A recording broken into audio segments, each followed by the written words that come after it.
కోడి మేకలాగా గోవు కూడా జంతువే కదా, అలాంటప్పుడు దాన్ని కోసుకుని తింటే తప్పేంటి అని అడ్డంగా వాదిస్తున్న ఓ అజ్ఞానులారా, గోవు కూడా జంతువే, కానీ ప్రపంచంలో మరే జంతువుకు లేని, చివరకు మనిషిగా పుట్టిన నీకు నాకు కూడా లేని చాలా ప్రత్యేకతలు గోవుకుంది.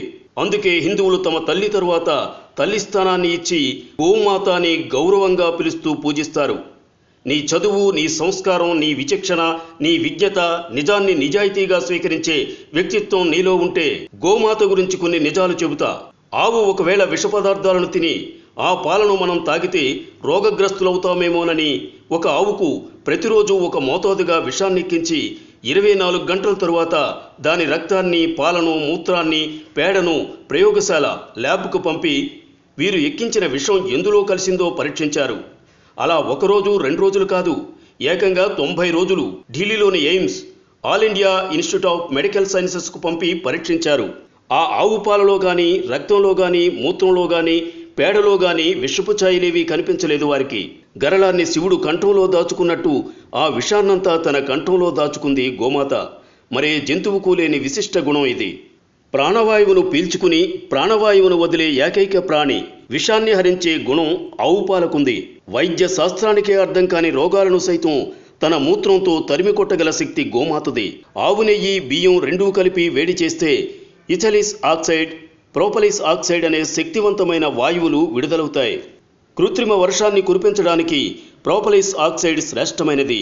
గోమూత్రం ప్రపంచంలోనే సర్వోత్తమమైన కీటకనాశిని. గోవు పేడ, మూత్రం ద్వారా తయారయ్యే మందులతో ఉదరకోశ వ్యాధులను నయం చేయవచ్చు.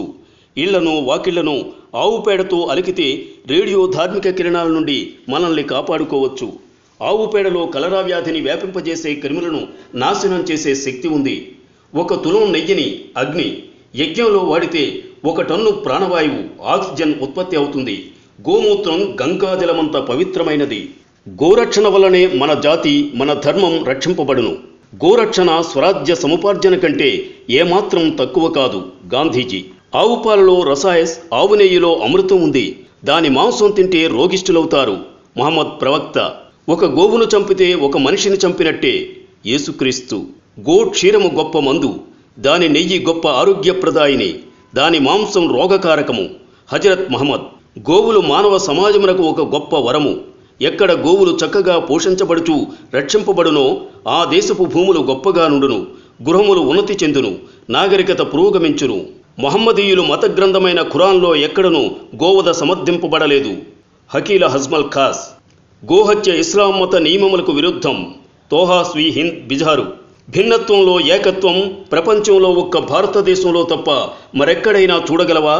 నువ్వు హిందువైనా, ముస్లిమైనా, క్రిస్టియన్ అయినా నా దేశంలో ఉన్నంత వరకు భారతీయుడివి. నా దేశ సంస్కృతి సంప్రదాయాలను గౌరవించడం నీ ధర్మం. స్వేచ్ఛ అంటే నీకు నచ్చినట్టు బ్రతకడం కాదు, నీ ఈ దేశం మెచ్చేటట్టు బ్రతకడం. వందే మాతరం. దయచేసి ఈ పోస్టును తప్పకుండా షేర్ చేయండి. Like and subscribe Eagle Media Works.